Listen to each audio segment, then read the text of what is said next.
सफ़े अव्वल में खड़ी होकर बात किया करती थी। आज उन्होंने भी खैराबाद किया। 3 ख़वातीन ने इस्तेकाम पार्टी को ज्वाइन किया, बशमूल अंदलीब अब्बास, पाकिस्तान तहरीक इंसाफ को जो रिप्रेजेंट करती थी पंजाब में। हमारे पास फिरदौस आशिक अवान साहबा मौजूद हैं, इस्तेकाम पार्टी को रिप्रेजेंट कर रही हैं, और उज़मा कारदार साहबा जिन्होंने बहुत अरसा पहले, इस इनखला से बहुत अरसा पहले PTI को छोड़ दिया था और मुस्लिम लीग नवाज़ को ज्वाइन किया। तो हम समझना चाह रहे हैं कि इस इनखला का पाकिस्तान तहरीक इंसाफ के ऊपर क्या असर पड़ता है। दोनों का बहुत शुक्रिया। डॉक्टर साहब, पहले तो मैं आपसे आगाज़ करूंगा। आज आपने तीनों को वेलकम किया, तस्वीर भी छपी, आपके साथ उनका एक प्रेसर भी हुआ, फिर जहांगीर तरीन के साथ तस्वीर छपी। तो बड़े फराख दिल हैं आप, उधर से पार्टी छोड़ के जाते हैं, इधर से आप उनको कबूल कर लेते हैं। इसकी क्या वजह, इतनी फराख दिली आप दिखा रहे हैं? बिस्मिल्लाहिर्रहमानिर्रहीम। तलत भाई, ये जितने लोग हैं, सबसे पहले तो चूँकि जो IPP का सियासी कुनबा है उसमें हर रोज़ इजाफा हो रहा है, और ख़ास तौर पे इन ख़वातीन की शमूलियत से अल्टीमेटली हमारा जो एक फेस है, एक जिद्दत पसंद जमात के तौर पे, उसके ऊपर मोहर लग रही है कि ये जमात जो है वो ख़वातीन को तरक्की याफ्ता मुल्क बनाने के लिए उनका जो रोल है ख़वातीन का, उसको ना सिर्फ ओन करती है बल्कि हमारे मैनिफेस्टो के अंदर जो उसकी अक्कासी है वो इन ख़वातीन के और ये पॉलिटिकल वर्कर्स और लीडर्स के आने से अल्टीमेटली वो काज हमारी। लेकिन कदा कलामी होती है अंदलीब साहबा, तो वो तो बड़ी शिद्दत पसंद है, वो जिद्दत पसंद तो नहीं है। मैं तो उनका अभी भी ट्वीट्स देख रहा हूँ। बाय द वे, उनका ट्विटर हैंडल अभी भी उनको अंदलीब अब्बास PTI बता रहा है। तो आपने उनसे मीडिया प्रेस स्टेक आउट तो कर लिया, ट्विटर हैंडल तो चेंज करवा दे होना था कम से कम। उसके ऊपर ट्वीट्स पुराने उनके वैसे ही पड़े हुए हैं, जिसके अंदर वो अपनी कायद की बात कर रही हैं और कह रहे हैं जी कि रियासत ये कर रही है और हम तब्दीली लाएंगे वगैरह वगैरह। वो सब कुछ वैसे का वैसा ही है। देखिए तलत भाई, जो जितनी भी ये हमारी बहनें IPP का हिस्सा बनी है, ये सारी जो है वो उस सिस्टम को बदलने के ख्वाब आंखों में सजा के रूल ऑफ लॉ की जद्दोजहद के लिए और इस मुल्क के अंदर जो है वो आइन और कानून की हुक्मरानी को यकीनी बनाने के लिए उस फोरम पे या उस प्लेटफॉर्म पे खड़ी थी। वो चेयरमैन तहरीक इंसाफ की उस बयानिए को हैमर भी करती रही, प्रमोट भी करती रही, सपोर्ट भी करती रही, क्योंकि जिन जमातों के खिलाफ वो सियासत के मैदान में आई थी और उस गले सड़े निज़ाम से छुटकारा पाना चाहती थी, वो निज़ाम अभी बदला नहीं, वो हालात अभी जूं के तूं है। वो 3.5 साल जिस मंशूर के तहत उस जमात को वोट मिले और वो देखती रही कि जिसको वो मसीहा और रहबर मान के उस जमात के अंदर जद्दोजहद कर रही हैं, उन्होंने अल्टीमेटली जो है वो एक राहज़न का रूप धार के फोकस और टारगेट जो है अपने उन्हीं कौमी इदारों को किया।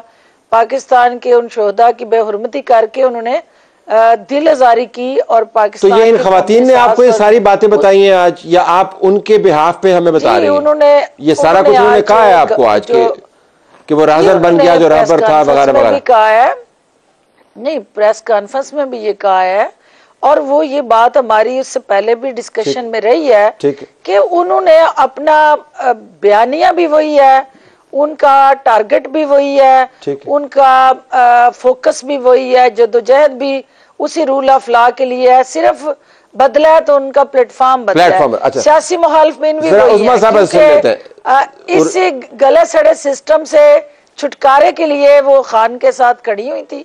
वो उनको ख्वाबों की तबीर नहीं दे सका, उसने अपने आप को बदल लिया था और वो सिस्टम को नहीं बदल सका। तो ये लोग चाहते हैं कि नए पाकिस्तान का जो खौफ कौम पे तारी रहा कि हम बनाने जा रहे हैं, ख्वाब को खौफ में बदल दिया गया था।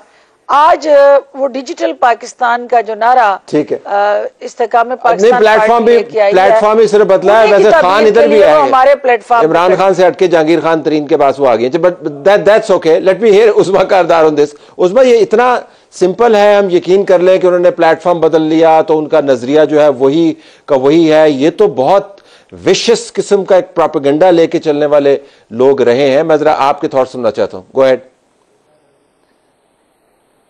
जी तलत, बहुत शुक्रिया, आपने मुझे अपने प्रोग्राम में इनवाइट किया। तलत, बात सारी ये है कि ये जितनी भी ख़वातीन आपको आज नज़र आई थी, और वो फ़रूख हबीब थे इससे पहले, और भी बहुत सारे लोग थे, इन्होंने जो बातें की हैं उससे साफ नज़र आ रहा है कि वो जमात जो 2011 में जिसकी पैदाइश हुई थी मीनार पाकिस्तान में, उसको 21 अक्टूबर 2023 में वहीं पे दफना दिया गया है और उसका तकरीबन सियासी जनाजा उठ चुका है। अब ये जो लोग हैं, इन्होंने इतने साल बशमूल मेरे, हम लोगों ने इस सियासी जद्दोजहद में जो हम समझते थे कि एक कॉज के लिए है, लेकिन बाद में 2 लफ्ज़ों में मैं उसको बयान करूंगी, वो एक ग्रैंड धोखा निकला, ग्रैंड धोखा निकला।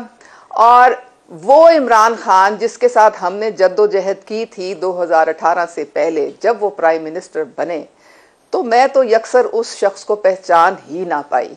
वो बिल्कुल बदला हुआ शख्स था, वो तो था ही नहीं जिसके साथ हमने खून पसीना दिया था पार्टी को।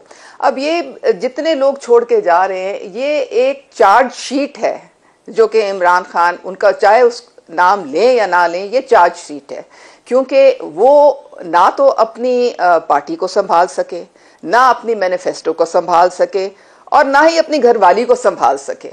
तो ये सारी बातें जाहिर हो गई कि 3.5 साल पाकिस्तान को किसने चलाया?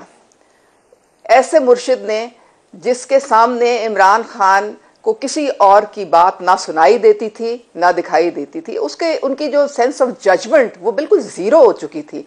अपने इर्द गिर्द उन्होंने जो उनके लेफ्ट और राइट होते थे, जो उनका असासा थे, जिन्होंने अपनी बहुत कुर्बानियां दी, वो उनमें जहांगीर तरीन हैं, उसमें अलीम खान हैं, फौजिया कसूरी हैं, बहुत सारे नजरियाती लोग जो हैं, उनको उन्होंने इस्तेमाल किया और फिर टिश्यू पेपर की तरह फेंक दिया।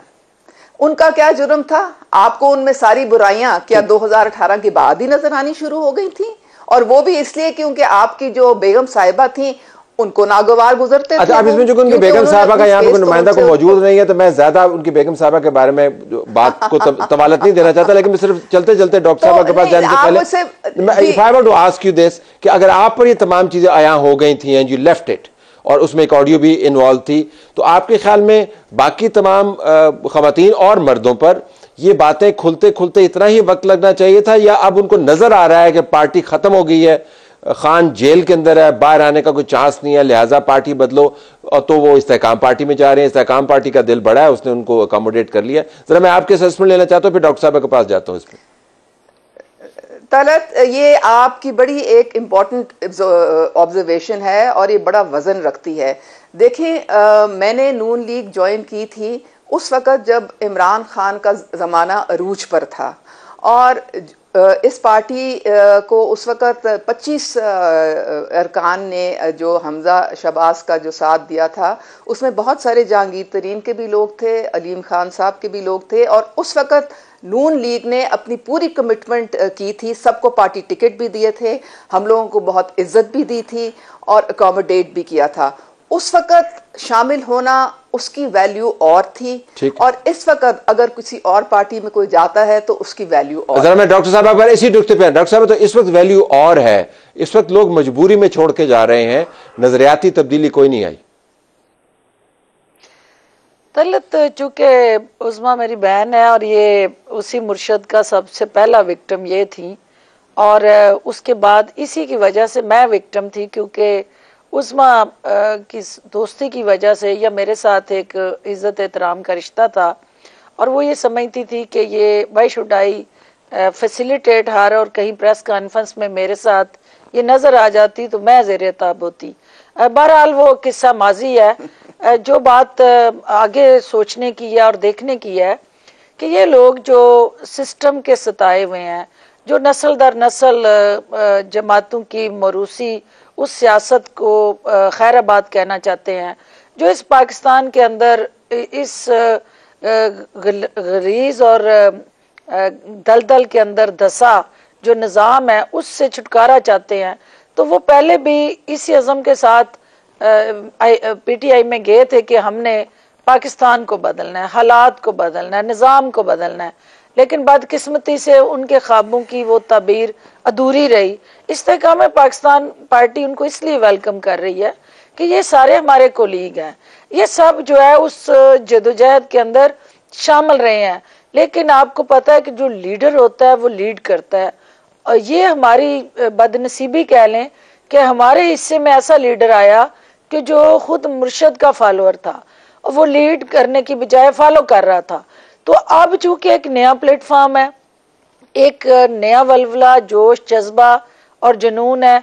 ऑब्जेक्टिव हम सब के वही हैं, पाकिस्तान के साथ मुखलिस होके अवाम के हकूक के लिए जदोजहद करना और अपने लोगों को वो बुनियादी हकूक यकीनी बनाना जो जिसके लिए उनकी आंखें तरस गई हैं, और वो सियासी जमातों के अंदर जमहूरियत लाना, और ख़ास तौर पे ये जो बारियां लगा के पाकिस्तान में सियासत होती रही उससे छुटकारा हासिल करके वहाँ नारा ये चलता रहा उज़्मा की जमात में वोट को इज्जत दो।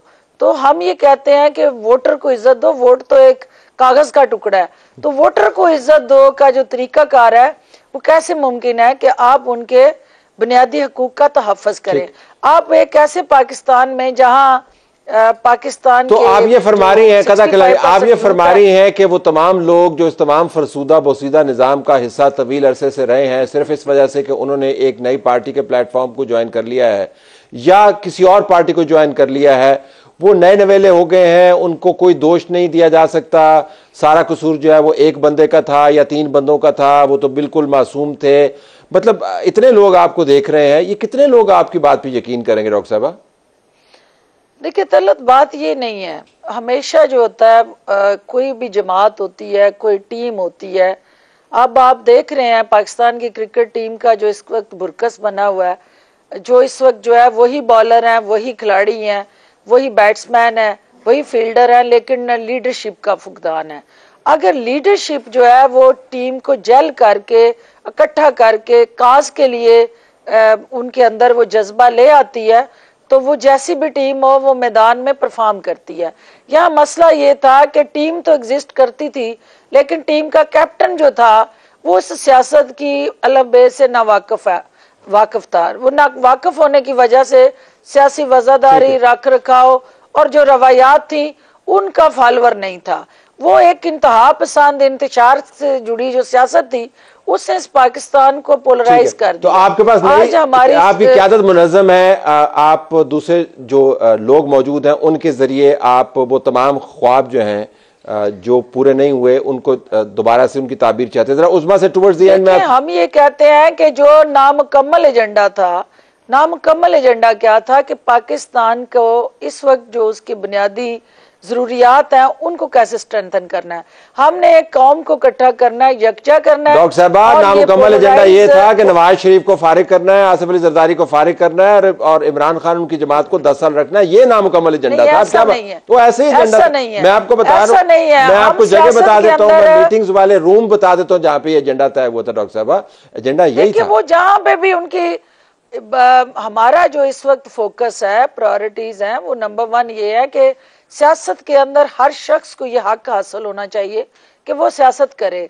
हम सियासी खिलाड़ी हैं, सियासी मैदान में अपने सियासी खरीफों का मुकाबला करना चाहते हैं, लेकिन इससे ज्यादा सबसे अहम चीज ये है कि जब तक रियासत और सियासत ये इकट्ठी नहीं होती अवाम के हकूक का तहफ़्फ़ुज़ यकीनी बनाया नहीं जा सकता। तो इस्तेहकाम में पाकिस्तान पार्टी जहाँ सियासी इस्तेहकाम के लिए काम कर रही है। डॉक्टर साहब मैं आपके पास आऊंगा, आपके पार्टी के मंशूर पर ज़्यादा प्रोग्राम करेंगे, आपके पार्टी के मंशूर पर ज़्यादा प्रोग्राम करेंगे। जरा उस्मा साहब से टुवर्ड्स मी एंड में पूछ जाऊं कि उस्मा साहब आपको लगता है कि आप जमात तब्दील करने से वाक़तन आपको एक ऐसा प्लेटफॉर्म मिल गया है जिसकी आपको तलाश थी, या आपके पास अपॉर्चुनिटी और कोई नहीं थी? उस वक्त इस्तेहकाम पार्टी नहीं थी, वो डॉक्टर साहब अभी कह रही थी अगर इस्तेहकाम पार्टी बनी होती तो तुसी भी उत्थे बैठे होना सी, तो आपके पास चूंकि ऑप्शन नहीं था तब आपने नून ज्वाइन किया, एक और वजह थी? देखिए बात सारी ये है कि हमने सियासत क्यों ज्वाइन की थी, इज्जत की खातिर की थी और इसलिए की थी कि कोई ऐसा हमें प्लेटफॉर्म मिले जहां से हम कौम की, पाकिस्तान के लोगों की खिदमत कर सकें। जो पार्टी इज्जत देगी, जो पार्टी ये प्लेटफॉर्म देगी, आप हमें वहीं पे पाएंगे। मैं आपको बता रही हूँ कि मुझे बहुत इज्जत दी है मरियम नवाज साहिबा ने और हमजा शहबाज ने। उन्होंने मुझे अपने पार्टी का टिकट भी दिया, उन्होंने मुझे डिवीज़न लाहौर डिवीज़न की कोऑर्डिनेटर भी बनाया ख़वातीन के लिए। और मैं जितना हमें पॉइजन किया गया था उनके खिलाफ, जब मैंने उनको करीब से देखा तो मुझे पता चला कि कितनी वहाँ पे विजनरी स्किल्स हैं और वो कितनी एस्ट्यूट पॉलिटिशियन हैं और कितनी खुदा खौफी है उनके दिल में। मैं एक डॉक्टर साहिबा का कमेंट है, अगर आप इजाजत दें तो मैं उस पर बात करना चाहूंगी। उन्होंने कहा कि वोट को इज्जत दें, वोटर को इज्जत दें। तो मैं डॉक्टर साहिबा, मेरी बात मुकम्मल होने दें, मैंने आपको बिल्कुल डिस्टर्ब नहीं किया ना डॉक्टर? जी करें। तो बात सारी ये है कि 21 अक्टूबर को जो लाखों लोग आपने देखे, वो वोटर जो थे वो वालेहाना मोहब्बत की वजह से नवाज शरीफ साहब का इस्तकबाल करने पहुंचे थे। और सिर्फ खाली लाहौर से नहीं थे, वो पूरे पाकिस्तान से काफले चले थे। कई काफले तो पहुंच भी नहीं सके क्योंकि लाहौर चौक हो गया था। उससे आपको मेरे ख्याल में ये वाजे हो गया कि मुस्लिम लीग नून इस वक्त नेशनल पार्टी सबसे बड़ी और सबसे मुनज़्ज़म पार्टी है पाकिस्तान की। IPP को I wish them all the best, लेकिन इस वक्त हमें सिर्फ लीडरान ही उस पार्टी में नजर आ रहे हैं, कोई ग्रास रूट वर्कर नहीं नजर आ रहा। डॉक्टर साहब आपने बस 20 सेकंड में क्लोज करना, मेरे पास टाइम बिल्कुल नहीं है। 20 सेकंड। आपको जिस जलसे का वो जिक्र कर रही है, उस जलसे में मुस्लिम लीग नून के पास चारों तरफ से लोग आए, नहीं आए तो लाहौर से नहीं आए। और लाहौर के अंदर जो रवायती गहमा गहमी लाहौर से भी बेतहाशा रैलियां उसका फुकदान रहा। दूसरी बात उस्मा ये चाह रही है कि हमारे जलसे नजर नहीं आ रहे, तो उस्मा को मैं इन्वाइट करूंगी कि खानेवाल में हमारा पहला जलसा चले उस्मा, वो खानेवाल के जलसे में जाके देखिएगा कि हम आपको बताएंगे कि ग्रासरूट लेवल कनेक्टिविटी नहीं। आप इनके खानेवाल के जलसे में जाएंगे और आप इनके बाकी जलसों में जाए तो तय हो जाएगा कि किसके जलसे में कितना। I have to leave it there. आप दोनों का बहुत शुक्रिया नाज़रीन।